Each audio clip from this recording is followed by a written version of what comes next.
The Story of Civilization, Volume 2, The Life of Greece, Part 1, by Will Durant. Continued, Cassette 4, Side 1. From Plutarch's city, Chaeronea, one passes at the continuous risk of his life over a dozen mountains into Phocis, to reach on the very slope of Parnassus the sacred city of Delphi. 1,000 feet below is the Cretian plain, bright with silver leaves of 10,000 olive trees. 500 feet farther down is an inlet of the Corinthian Gulf. Ships move with the stately, silent slowness of distance over waters deceptively motionless. Beyond are other ranges, clothed for a moment in royal purple by the setting sun.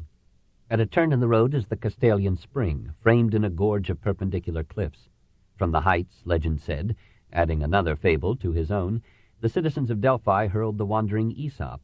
Over them, says history, Philomulus the Phocian drove the defeated Locrians in the Second Sacred War. Above are the twin peaks of Parnassus, where the Muses dwelt when they tired of Helicon. Greeks who climbed 100 tortuous miles to stand on this mountainside, poised on a ledge between mist-shrouded heights and a sunlit sea, and surrounded on every side with beauty or terror, could hardly doubt that beneath these rocks lived some awful god. Time and again earthquake had rumbled here, frightening away the plundering Persians, and a century later the plundering Phocians, and a century later the plundering Gauls. It was the god protecting his shrine. As far back as Greek tradition could reach, worshippers had gathered here to find in the winds among the gorges or the gases escaping from the earth the voice and will of deity. The great stone that nearly closed the cleft from which the gases came was, to the Greeks, the center of Greece, and therefore the omphalos, as they called it, the umbilicus, or very navel of the world. Over that navel they built their altars, in older days to Ge, Mother Earth, later to her bright conqueror Apollo. Once a terrible serpent had guarded the gorge, holding it against men. Phoebus had slain him with an arrow, and as the Pythian Apollo had become the idol of the shrine. There, when an earlier temple was destroyed by fire in 548, the rich Alcmaeonids, aristocrats exiled from Athens, rebuilt it with funds subscribed by all Greece and augmented by their own. They gave it a facade of marble, surrounded it with a Doric peristyle, and supported it with Ionic colonnades within. Seldom had Greece seen so magnificent a shrine.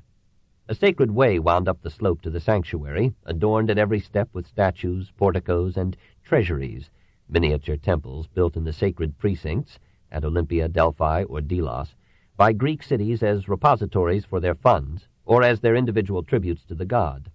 100 years before the Battle of Marathon, Corinth and Sicyon raised such treasuries at Delphi.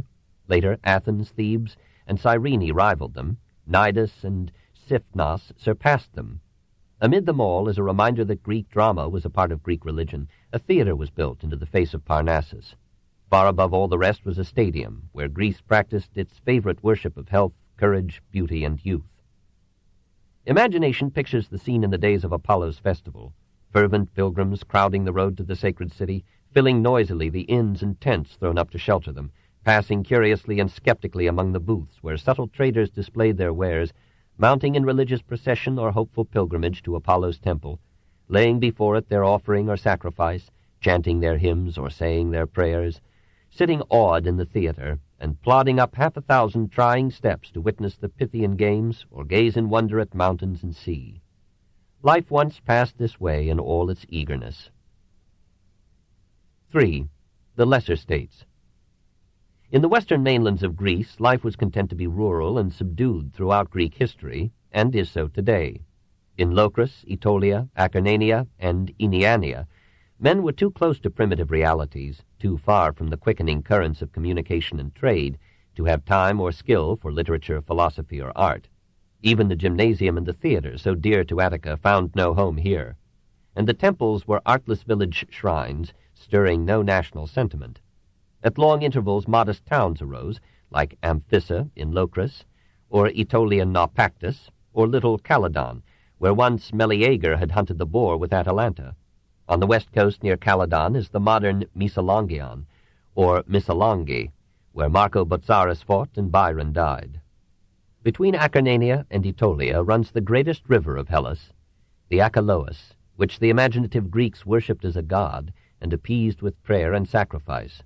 Near its sources in Epirus rises the Spercheius, along whose banks in the little state of Oeneania once lived the pre-Homeric Achaeans, and a small tribe called Hellenes, whose name, by the whims of usage, was adopted by all the Greeks.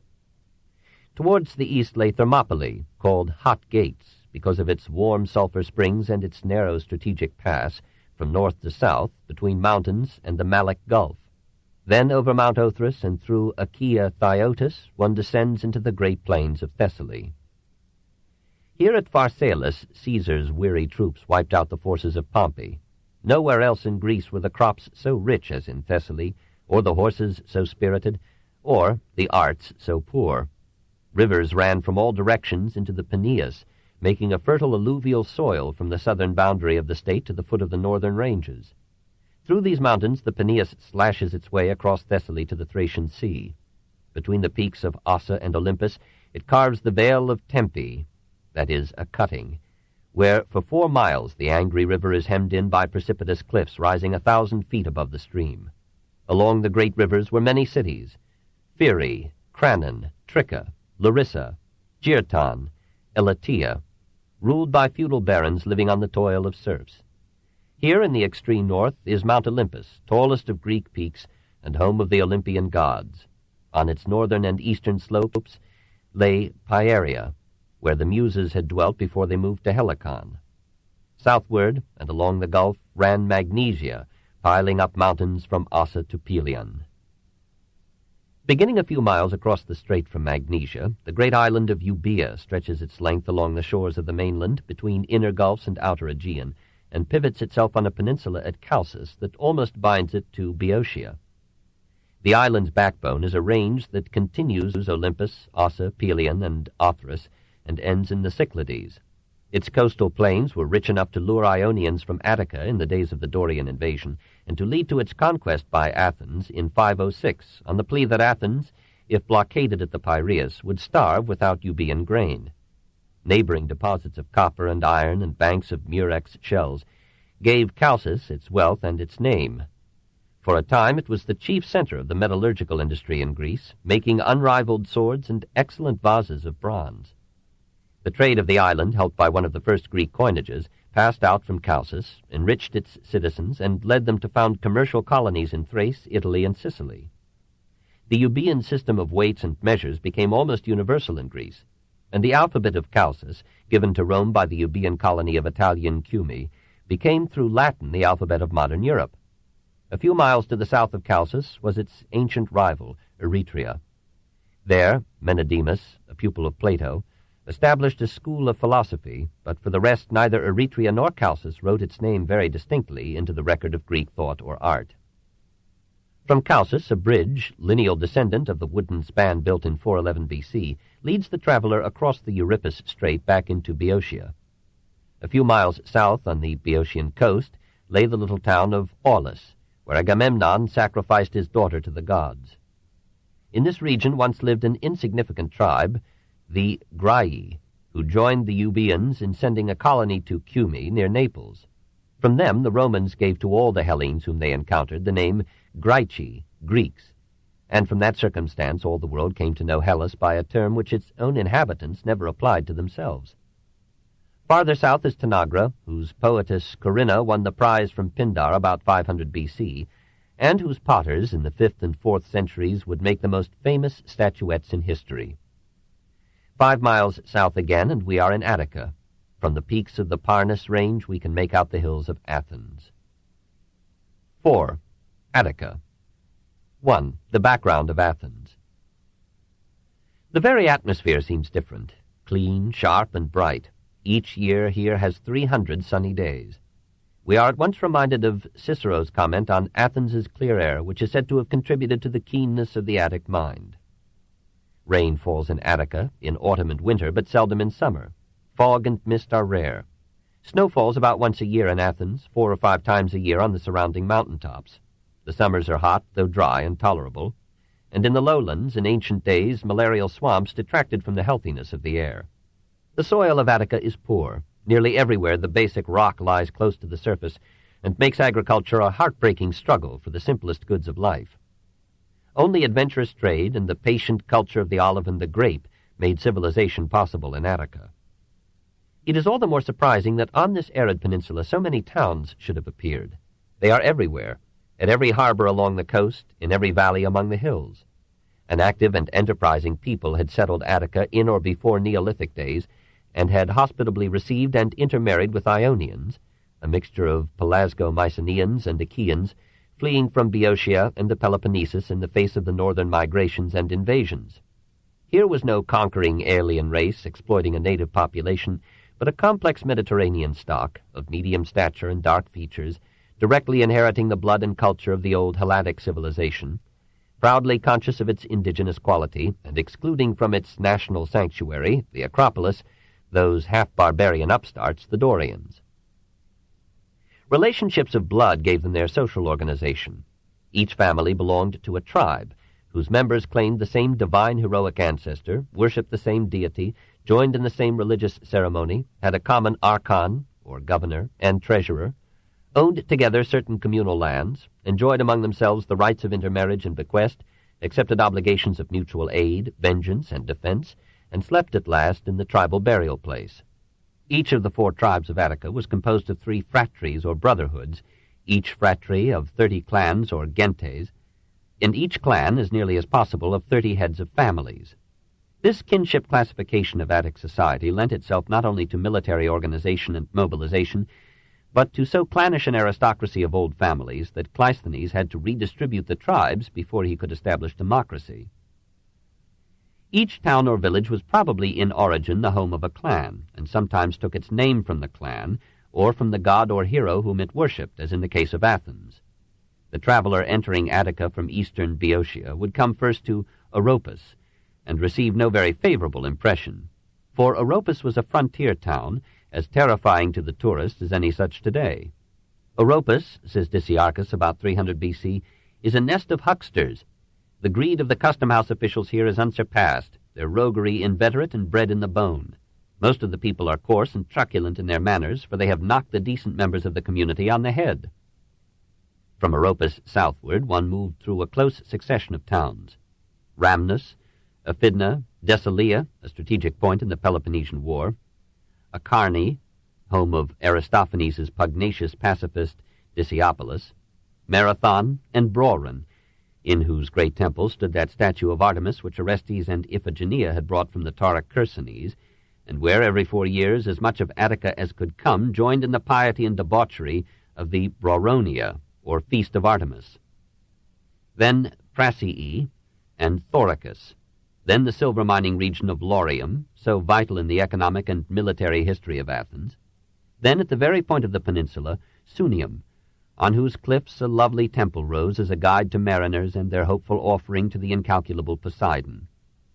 Then up the western coast, for Attica is half coast, and its very name is from Acticae, coastland, past Anaphlystus to the Isle of Salamis, home of Ajax and Euripides, then to Eleusis, sacred to Demeter and her mysteries, and then back to the Piraeus. Into this sheltered port, neglected before Themistocles revealed its possibilities, ships were to bring the goods of all the Mediterranean world for the use and pleasure of Athens. The barrenness of the soil, the nearness of the coast, the abundance of harbors lured the people of Attica into trade. Their courage and inventiveness won for them the markets of the Aegean, and out of that commercial empire came the wealth, the power, and the culture of Athens in the Periclean age. 2.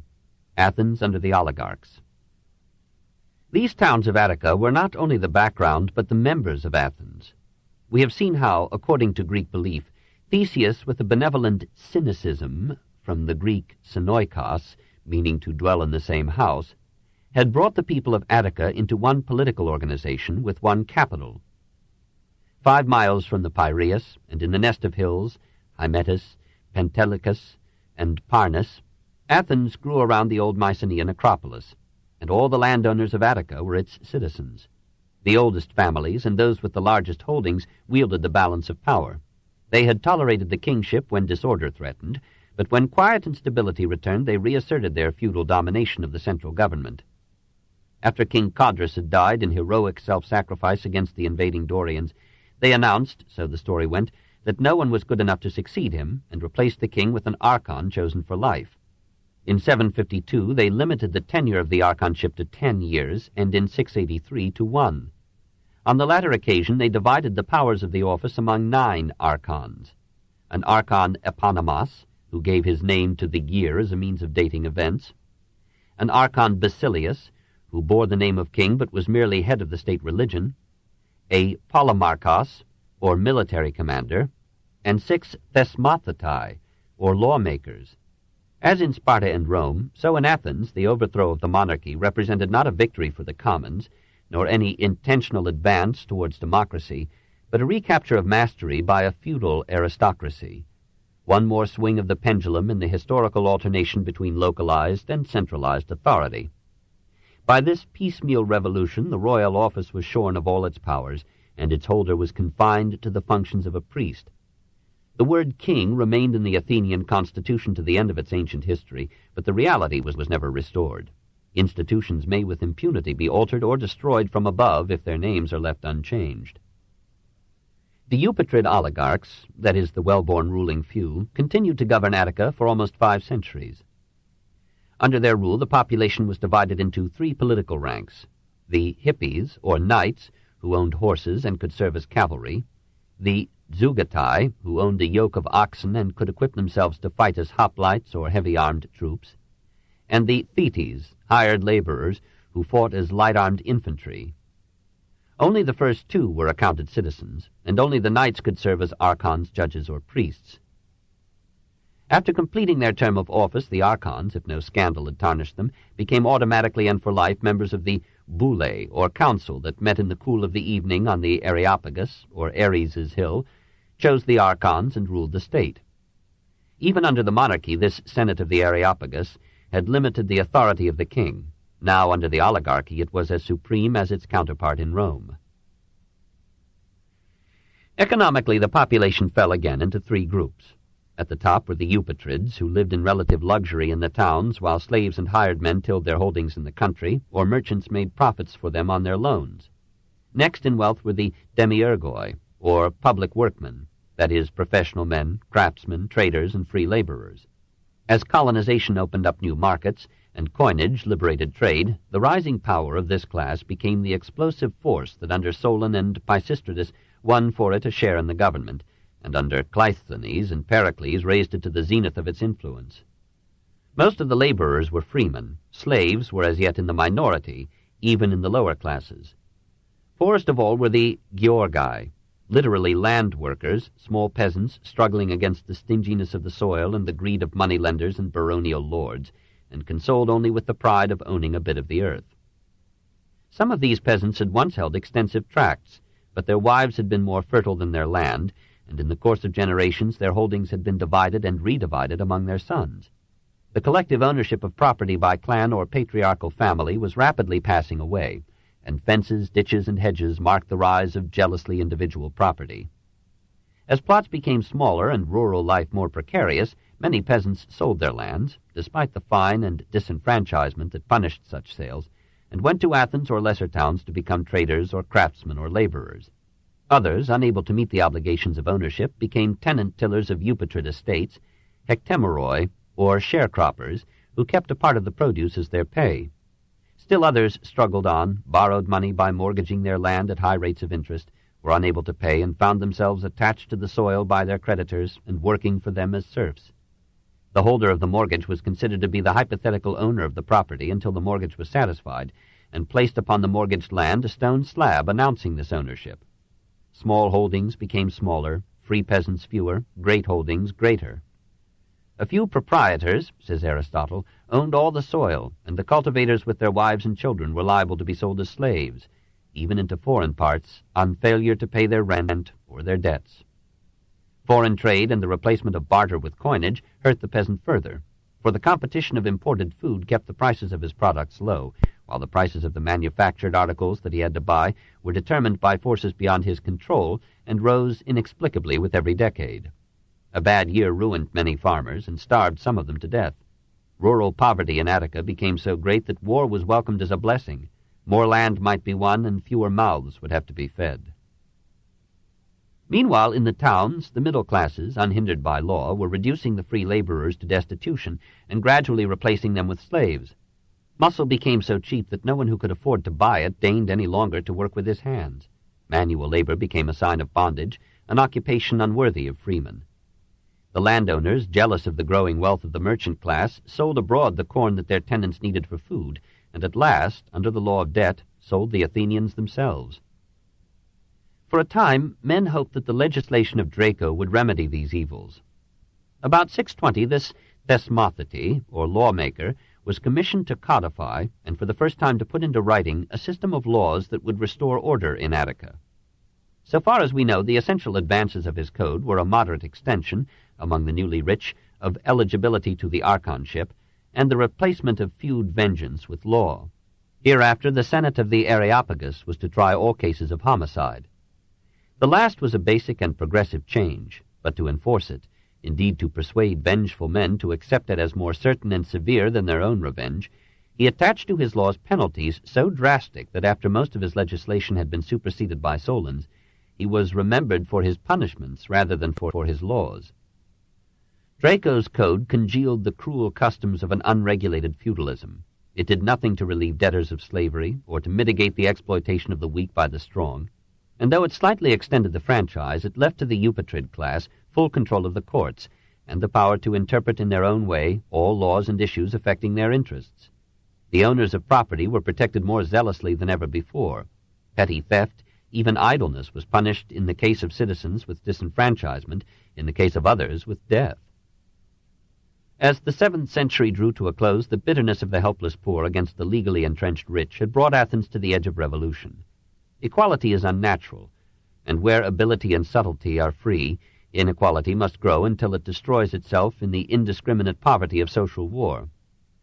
Liberty and equality are not associates, but enemies. The concentration of wealth begins by being inevitable and ends by being fatal.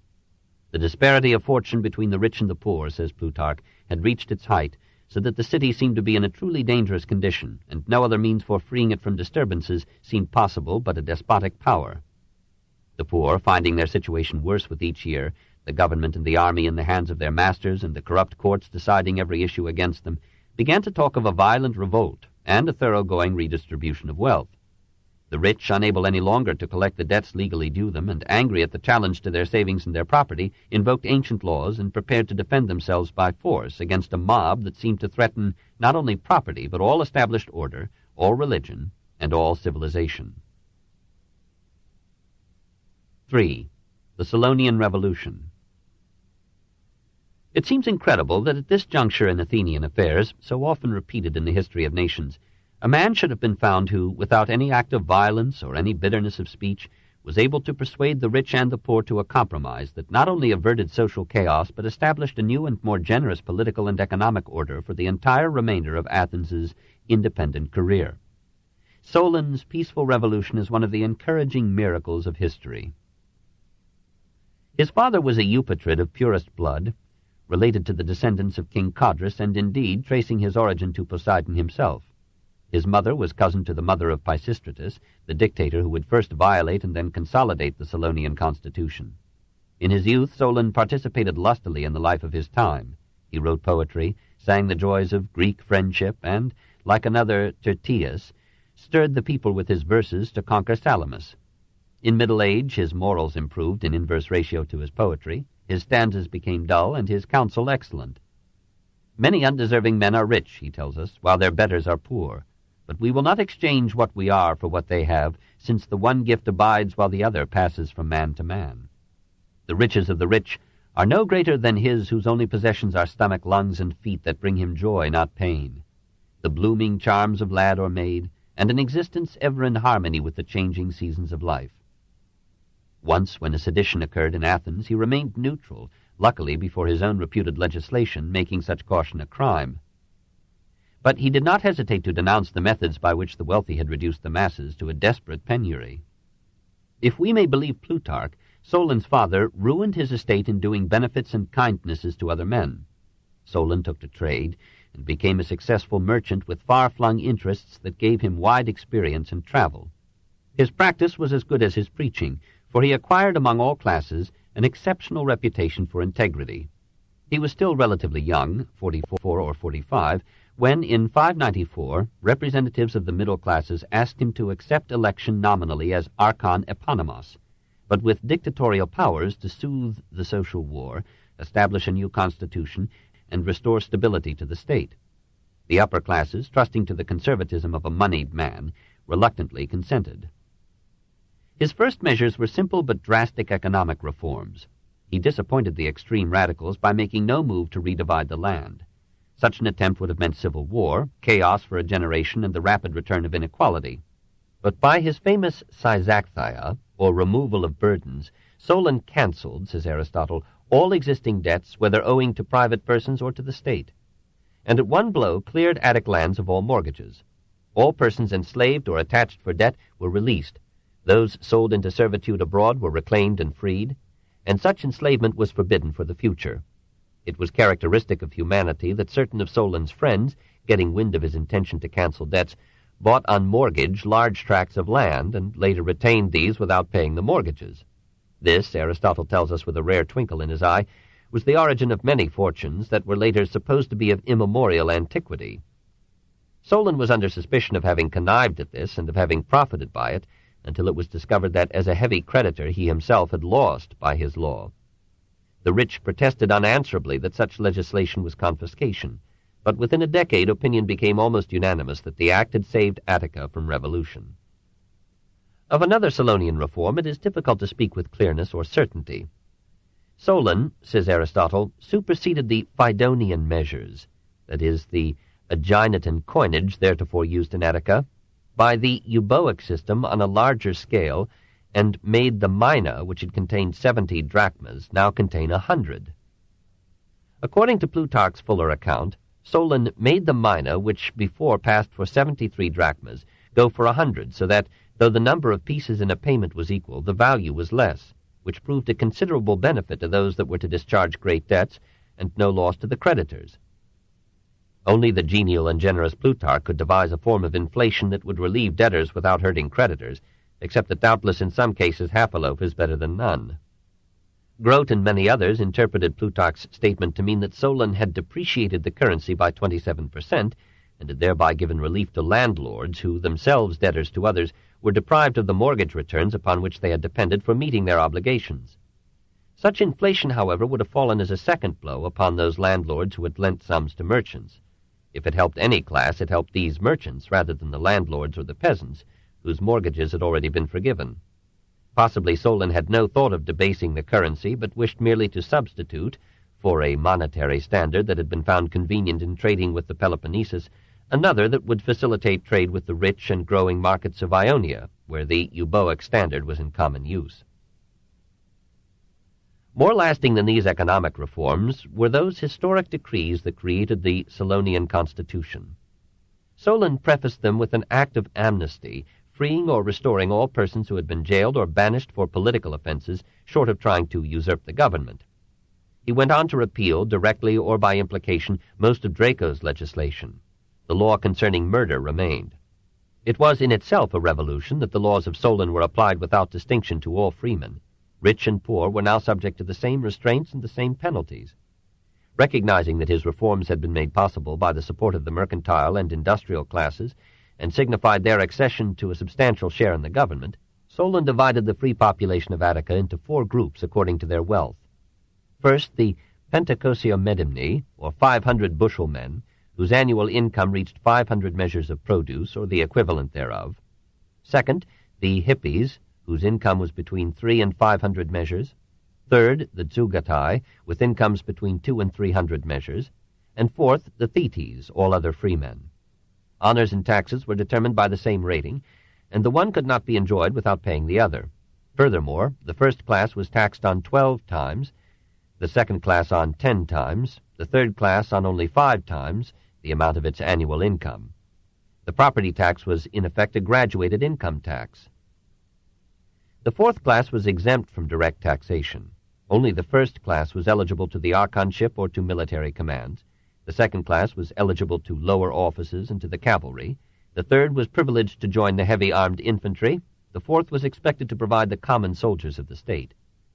This peculiar classification weakened the kinship organization upon which the oligarchy had rested its power and established the new principle of timocracy, government by honor or prestige as frankly determined by taxable wealth. A similar plutocracy prevailed throughout the 6th and part of the 5th century in most of the Greek colonies. At the head of the new government, Solon's code left the old Senate of the Areopagus, a little shorn of its exclusiveness and powers, open now to all members of the first class, but still with supreme authority over the conduct of the people and the officers of the state. Next below it he created a new boule, a council of 400, to which each of the 4 tribes elected 100 members. This council selected, censored, and prepared all business that could be brought before the assembly. Beneath this oligarchic superstructure, ingratiating to the strong, Solon, perhaps with good will aforethought, placed fundamentally democratic institutions. The old ecclesia of Homer's day was brought back to life, and all citizens were invited to join in its deliberations. This assembly annually elected from among the 500 bushel men the archons who heretofore had been appointed by the Areopagus. It could at any time question these officers, impeach them, punish them. And when their terms expired, it scrutinized their official conduct during the year, and could debar them, if it chose, from their usual graduation into the Senate. More important still, though it did not seem so, was the admission of the lowest classes of the citizens to full parity with the higher classes in being eligible to selection by lot to the Heliea, a body of 6,000 jurors that formed the various courts before which all matters except murder and treason were tried, and to which appeal could be made from any action of the magistrates. Some believe, says Aristotle, that Solon intentionally introduced obscurity into his laws to enable the commons to use their judicial power for their own political aggrandizement. For since, as Plutarch adds, their differences could not be adjusted by the letter, they would have to bring all their causes to the judges, who were in a manner masters of the laws.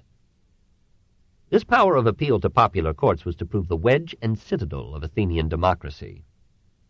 To this basic legislation, and most important in Athenian history, Solon added a miscellany of laws aimed at the less fundamental problems of the time. First, he legalized that individualization of property which custom had already decreed. If a man had sons, he was to divide his property among them at his death. If he died childless, he might bequeath to anyone the property that in such cases had heretofore reverted automatically to the clan. With Solon begins in Athens the right and law of wills. Himself a businessman, Solon sought to stimulate commerce and industry by opening citizenship to all aliens who had a skilled trade and came with their families to reside permanently at Athens.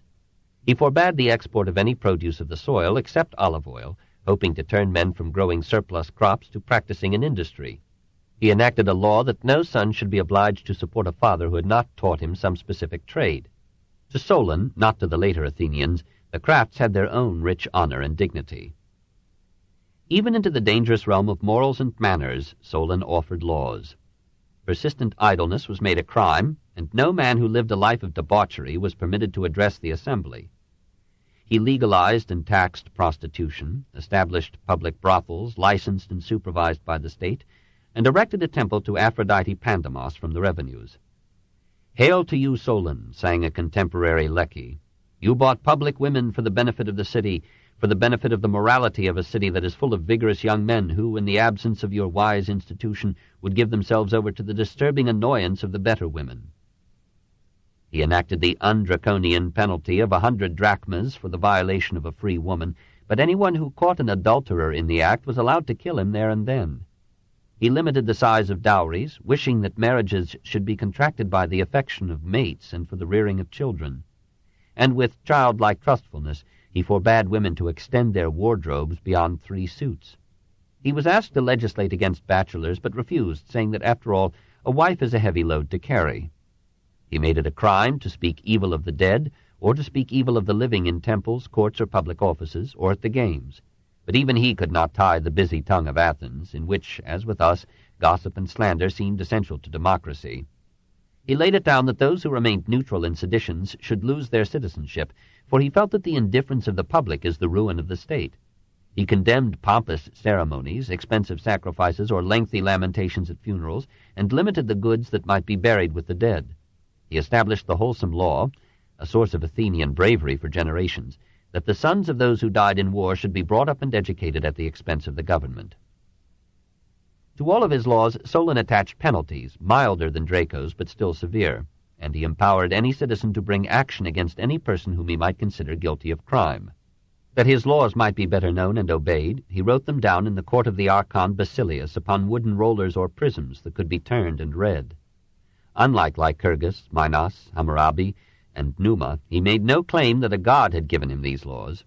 This circumstance, too, revealed the temper of the age, the city, and the man.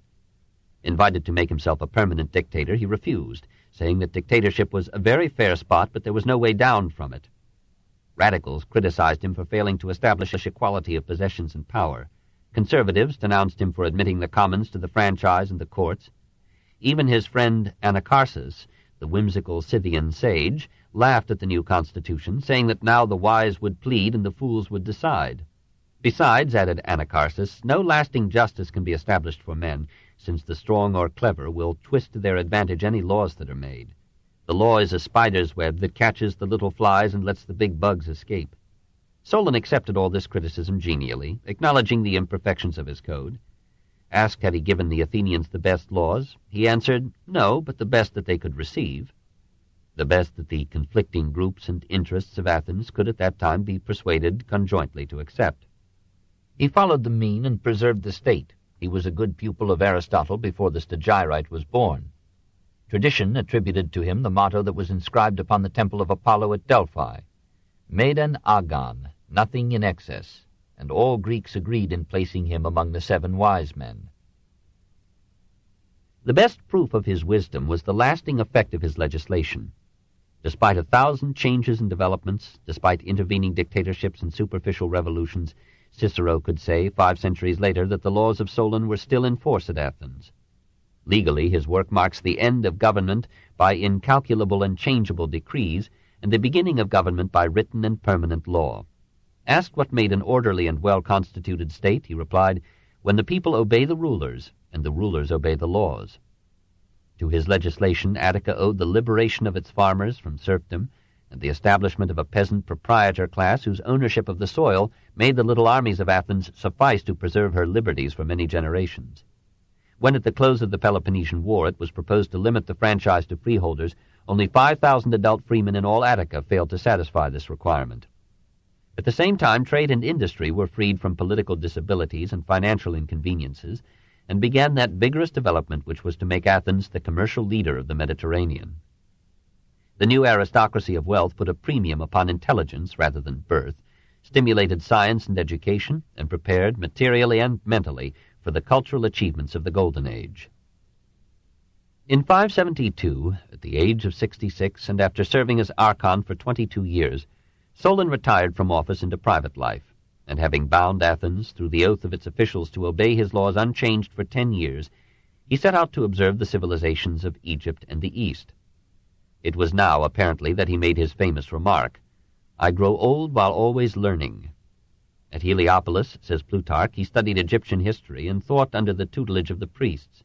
From them, it is said, he heard of the sunken continent Atlantis, whose tale he told in an unfinished epic which 2 centuries later would fascinate the imaginative Plato. From Egypt he sailed to Cyprus and made laws for the city that, in his honor, changed its name to Soli. Herodotus and Plutarch describe with miraculous memory his chat at Sardis with Croesus, the Lydian king, how this paragon of wealth, having arrayed himself in all his paraphernalia, asked Solon did he not account him, Croesus, a happy man, and how Solon, with Greek audacity, replied, "The gods, O king, have given the Greeks all other gifts in moderate degree, and so our wisdom too was a cheerful and a homely, not a noble and kingly wisdom. And this, observing the numerous misfortunes that attend all conditions, forbids us to grow insolent upon our present enjoyment, or to admire any man's happiness that may yet, in course of time, suffer change. For the uncertain future has yet to come, with every possible variety of fortune, and him only to whom the divinity has continued happiness unto the end do we call happy.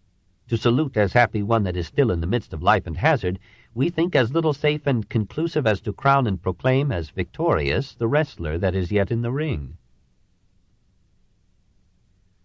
This admirable exposition of what the Greek dramatists mean by hybris, insolent prosperity, has the ring of Plutarch's eclectic wisdom.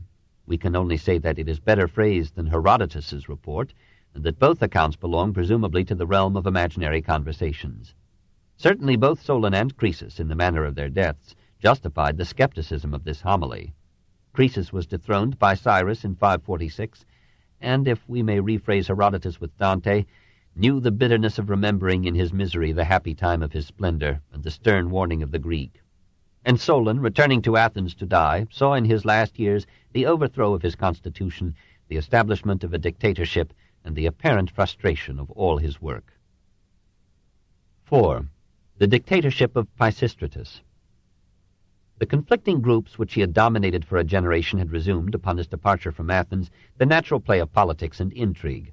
As in the passionate days of the French Revolution, three parties struggled for power: the shore, led by the merchants of the ports, who favored Solon; the plain, led by the rich landowners, who hated Solon; and the mountain, a combination of peasants and town laborers who still fought for a redistribution of the land.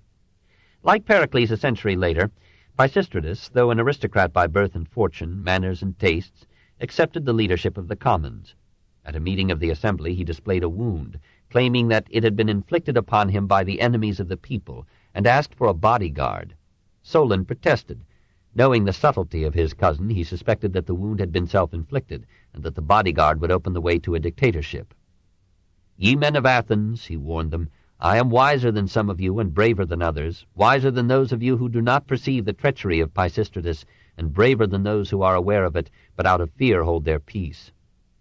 Nevertheless, the assembly voted that Pisistratus should be allowed a force of 50 men. Pisistratus collected 400 men instead of 50, seized the Acropolis, and declared a dictatorship.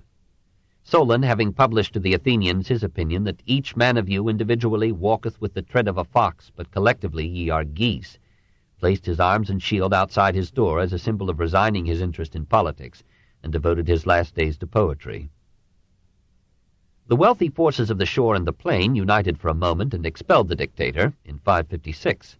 But Pisistratus secretly made his peace with the shore, and probably with their connivance re-entered Athens under circumstances that seemed to corroborate Solon's judgment of the collective intelligence. A tall and beautiful woman, arrayed in the armor and costume of the city's goddess Athena, and seated proudly in a chariot, led the forces of Pisistratus into the city, while heralds announced that the patron deity of Athens was herself restoring him to power in 550. The people of the city, fully persuaded, says Herodotus, that the woman was the veritable goddess, prostrated themselves before her and received Pisistratus back. The leaders of the shore turned against him again and drove him into a second exile in 549. But in 546 Pisistratus once more returned, defeated the troops sent out against him, and this time maintained his dictatorship for 19 years, during which the wisdom of his policies almost redeemed the picturesque unscrupulousness of his means. The character of Pisistratus was a rare union of culture and intellect, administrative vigor and personal charm. He could fight ruthlessly and readily forgive. He could move in the foremost currents of the thought of his time and govern without the intellectual's vacillation of purpose and timidity of execution. He was mild of manner, humane in his decisions, and generous to all. His administration, says Aristotle, was temperate and showed the statesman rather than the tyrant. He made few reprisals upon regenerate enemies, but banished irreconcilable opponents and distributed their estates among the poor. He improved the army and built up the fleet as security against external attack, but he kept Athens out of war and maintained at home, in a city so recently disturbed by class hostility, such order and content that it was common to say that he had brought back the golden age of Cronus's reign. He surprised everyone by making little change of detail in the Solonian constitution. This book is continued at this point on the other side of this cassette. Please reverse or turn the cassette over now.